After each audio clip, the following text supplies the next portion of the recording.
एक plane hijacker जिसको America का सबसे इंटेलिजेंट और मिस्टीरियस मुजरिम माना जाता है, वो एक कॉमर्शियल प्लेन से पैराशूट और $2 लाख लेके जंप करता है और उसके बाद कभी दिखाई नहीं दिया, ना जिंदा ना मुर्दा। उस रात हुए इस जुर्म ने FBI को अगले 50 सालों से भी ज्यादा परेशान रखा। ये आज तक नहीं पता चल पाया प्लेन को हाईजैक करने वाला वो शातिर दिमाग आखिर कौन था। D.B. कूपर अमेरिकन की हिस्ट्री में पहला ऐसा क्रिमिनल जो एक प्लेन को हाईजैक करने के बाद भी पकड़ा नहीं गया। एक क्रिमिनल होने के बाद भी कूपर अमेरिका में एक फेमस क्रिमिनल के नाम से जाना जाता है। उसको पकड़ पाना तो दूर, उसकी पहचान तक नहीं हो पाई। कौन था ये D.B. कूपर और इस घटना के बाद वो कहाँ गया? ऐसा क्या था कि FBI उसे कभी पकड़ नहीं पाई? चलिए जान लेते हैं पूरी कहानी।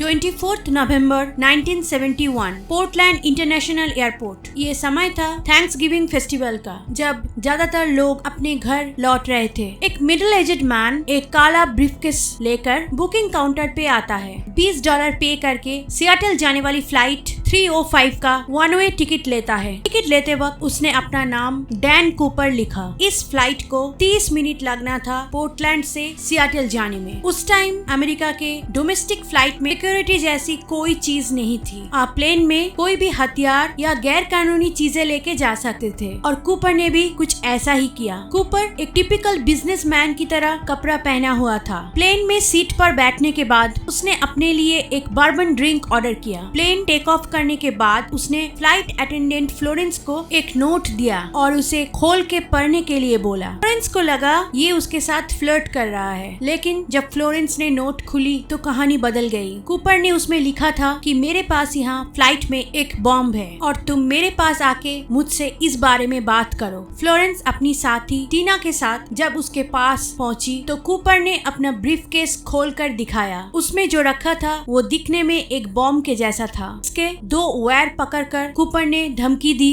कि अगर उसकी मांगी हुई चीजें उसे नहीं मिलेगी तो वो इस बॉम्ब को एक्टिवेट कर देगा और सब मारे जाएंगे। घबराई हुई अटेंडेंट ने ये बात अपने पायलट को बताई, जिसके तुरंत बाद एयरलाइन और FBI अलर्ट हो गई। प्लेन अब हाईजैक हो चुका था। कूपर ने अपनी डिमांड रखी। उसे $2 लाख और 4 पैराशूट चाहिए थी। पैसेंजर्स की जान का खतरा समझते हुए कूपर की इस मांग को मान लिया गया। FBI एजेंट्स ने बैंक से नोट लेकर उसके सीरियल नंबर नोट कर लिए थे। ताज्जुब की बात है, प्लेन को हाईजैक करने के बाद भी कूपर बड़े आराम से अपना ड्रिंक और सिगरेट का मजा ले रहा था। उसका बिहेवियर एक चोर के जैसा तो बिल्कुल नहीं था, बल्कि वो एक जेंटलमैन की तरह पेश आ रहा था। पैसेंजर्स को कोई खबर नहीं थी कि प्लेन में हो क्या रहा है। उन्हें फ्यूल की किसी दिक्कत के चलते प्लेन को रोकने की बात कही गई थी। आखिरकार कूपर के मांग के अनुसार पैसे और पैराशूट दोनों एयरपोर्ट पर पहुंच चुके थे। यहाँ पर नोटों के साथ एक चालाकी की गई थी जो कूपर की पकड़ में नहीं आई। नोट के रकम को $20 के नोट में एक बैग में रखकर दिया गया था, जिससे इस बैग का वेट 10 किलो से भी ज्यादा हो गया था। अब कूपर की मांग पूरी होने पर उसने अपने वादे के अनुसार सभी पैसेंजर्स को जाने दिया, लेकिन प्लेन में अभी भी पायलट्स और अटेंडेंट्स थे। अब बारी थी कूपर की वहाँ से बच निकलने की। कूपर ने पायलट को ये निर्देश दिए कि फ्लाइट की लैंडिंग गियर खुला रखते हुए 10,000 फीट की ऊंचाई पर उड़ाए, जिसकी स्पीड 200 माइल्स पर आवर से ज्यादा नहीं होनी चाहिए। कूपर शुरू में मेक्सिको की तरफ जाना चाहता था, लेकिन पायलट के बताने पर कि प्लेन में मेक्सिको जाने जितना फ्यूल नहीं है, तब उसने रीनो जाने की मांग की और इसके बाद वो पैराशूट और पैसों का बैग खुद से बांधकर प्लेन से कूदने की तैयारी में लग गया। पायलट की रेयर डोर खोल दिए जाने से कूपर नीचे जाती सीढ़ियों पर खड़ा हो गया और इसके बाद जो हुआ वो अगले 50 साल के भी ज्यादा समय तक मिस्ट्री बना रहा। प्लेन से कूदने के बाद कूपर जैसे गायब हो गया। उसे फिर कभी किसी ने नहीं देखा। रीनो एयरपोर्ट घटना की रात 11:30 पर कूपर की गायब हो जाने के बाद जब सबको पता चला, तब तक सारे एजेंट्स अपने काम पर लग चुके थे। प्लेन से जो चीजें मिला उनमें शामिल थे कूपर की टाई और उसके क्लिप, 2 पैराशूट्स और उसके द्वारा पी गई सिगरेट के बट्स। कूपर ने जिस ग्लास में ड्रिंक लिया था वो बाकी पैसेंजर्स के ग्लास के साथ मिक्स होने की वजह से कभी नहीं मिल पाया। बाकी सारी चीजें कूपर अपने साथ ले गया था, फिरौती की रकम, बॉम्ब और उसके द्वारा लिखी गई नोट भी। इसके बाद एक्सपर्ट्स ने उस जगह की तलाशी ली जहां कूपर की कूदने की संभावना थी। प्लेन की ऑटो पायलट मोड में होने की वजह से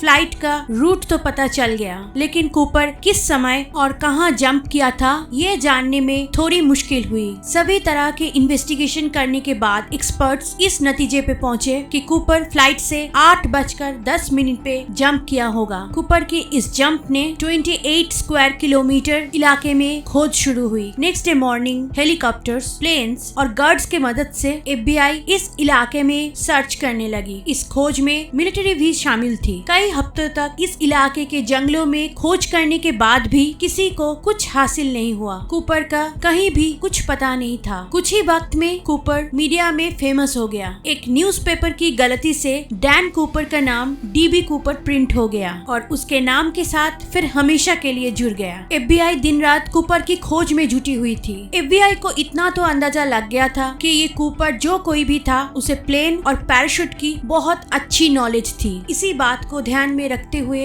एक्सपर्ट्स ने सैकड़ों पैराट्रूपर्स और पायलट्स के रिकॉर्ड चेक किए, लेकिन अनफॉर्चुनेटली कुछ हाथ नहीं लगा। अब सब ये मानने लगे थे कि कहीं DB कूपर उस जंप में मर तो नहीं गया, लेकिन कुछ भी नतीजा निकलने से पहले एक और प्लेन हाईजैकिंग की खबर सामने आई जिसका तरीका भी DB कूपर के जैसा ही था। FBI को लगा कि इस बार वो कूपर को पकड़ लेंगे। 7 अप्रैल 1972 यूनाइटेड एयरलाइंस की एक फ्लाइट को जेम्स जॉनसन नाम की एक व्यक्ति ने हाईजैक किया था। फिरौती में $5 लाख के साथ साथ कूपर के जैसा ही उसने 4 पैराशूट की मांग की और उसे लेकर वो प्लेन से कूद गया। ये हाईजैकर शायद पकड़ा ना जाता अगर वो अपना ही किसी जान पहचान वाले व्यक्ति से इस हाईजैकिंग की चर्चा ना करता। FBI कुछ ही दिनों में उस हाईजैकर को पकड़ लिया। वियतनाम के एक ex pilot Richard McKerney James Johnson बनकर इस हाईजैकिंग को अंजाम दिया था। उसके घर से $5 लाख और पैराशूट दोनों बरामद हुए और उसे दोनों हाईजैकिंग करने के जुर्म में गिरफ्तार कर लिया गया। लेकिन ताज्जुब की बात यह है कि रिचर्ड मैकॉय की कोई भी तार DB कूपर के साथ नहीं जुड़ा। रिचर्ड ही कूपर हो सकता था, ये अंदाजा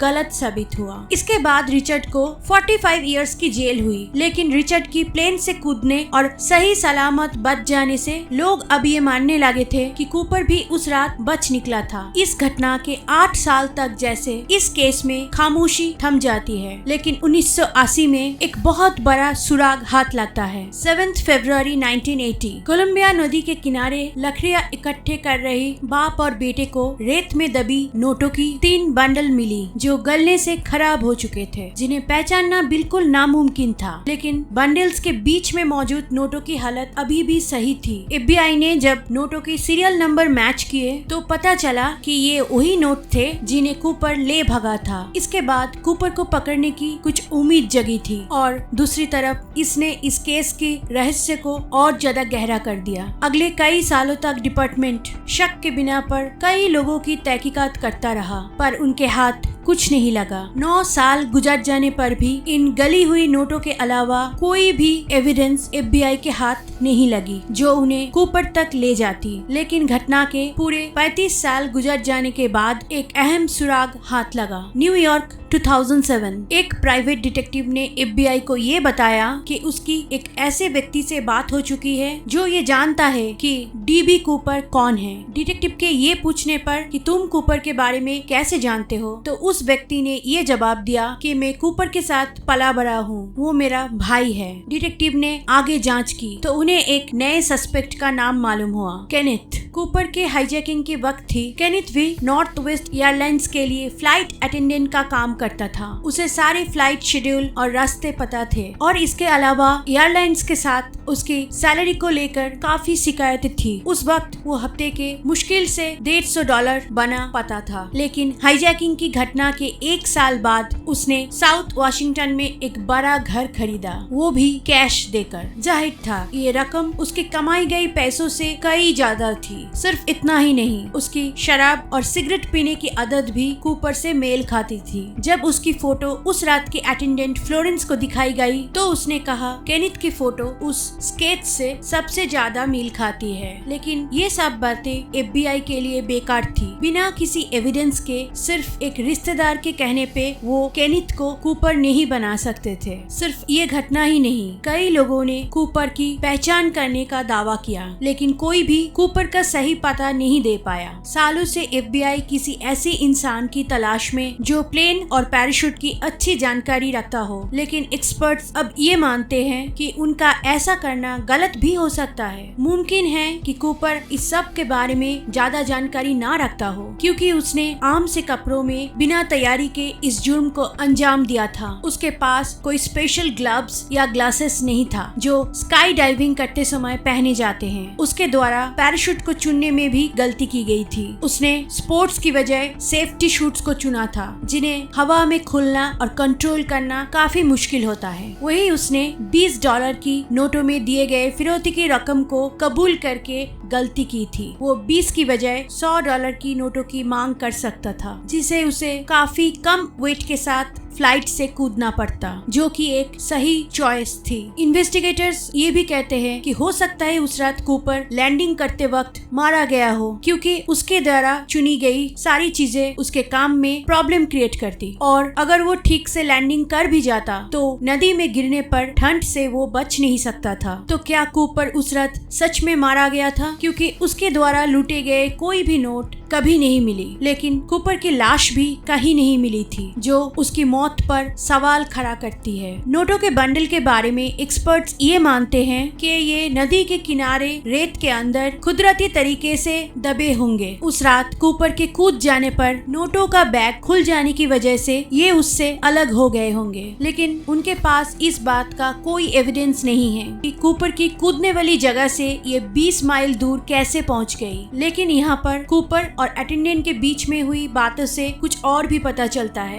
कूपर को पैराशूट्स उन्हें यूज करने की इंस्ट्रक्शंस के साथ भेजे गए थे। अटेंडेंट ने जब उन्हें वो पढ़ने के लिए कहा, तब कूपर का जवाब था कि उसे इंस्ट्रक्शंस की जरूरत नहीं है। इसलिए कई लोग ये मानते हैं कि कूपर एक माहिर स्काई डाइवर था, क्योंकि कूपर के जैसे ही ड्रेस पहनाकर जब एक प्रोफेशनल स्काई डाइवर को उतने ही वेट के साथ जंप करवाया गया तो उसने ऐसा कर दिया, लेकिन उसे जमीन पर उतरने में काफी मुश्किलों का सामना करना पड़ा। नोटों के बारे में एक और अहम बात सामने आती है। ये बताती है कि उस हाईजैकिंग से कूपर का आखिरी मकसद सिर्फ पैसे लेकर भागना नहीं था। अटेंडेंट की पूछे जाने पर कि तुमने हमारे ही एयरलाइंस की प्लेन को क्यों चुना, तो कूपर ने कहा कि मुझे तुम्हारी एयरलाइन से कोई बदला नहीं लेना है, बल्कि मुझे सिर्फ बदला लेना है। उसकी कही इस बात से शायद ये साबित होता है कि उसका आखिरी मकसद सिर्फ पैसा नहीं था, बल्कि उसमें बदले की भावना थी। आज उस घटना के 50 साल से भी ज्यादा गुजर जाने के बाद भी कूपर सभी के लिए एक पहेली बना हुआ है। एक चोर होने के बाद भी अमेरिका के लोगों ने उसे इंटेलिजेंट क्रिमिनल का नाम दिया। वो जैसे जुर्म की दुनिया का जेम्स बॉन्ड था, जिसने सबको चकमा देकर एक बड़ी रकम उड़ा ले गया और हमेशा के लिए गायब हो गया था। मीडिया ने भी कूपर का नाम काफी उछाला और उसके जुर्म को एक परफेक्ट क्राइम कहा। कई सालों तक कूपर की कहानियां किताबों, फिल्मों और डॉक्यूमेंट्रीज के जरिए कही जाती रही। वो एक बिजनेसमैन की तरह कपड़ा पहना था, महंगे सिगरेट और ड्रिंक्स पीता था। शायद ये सब झूठ ही है, लेकिन कूपर लोगों के लिए जैसे एक फैंटेसी बन चुका है। लोगों का ये मानना है कि कूपर उस रात बच निकला था और वो शायद आज भी उन लूटे हुए पैसों से मजे कर रहा होगा। कूपर आखिर कौन था? क्या वो उस रात बच निकला था या फिर मारा गया था? क्या उसका मकसद सिर्फ पैसा था या फिर उसने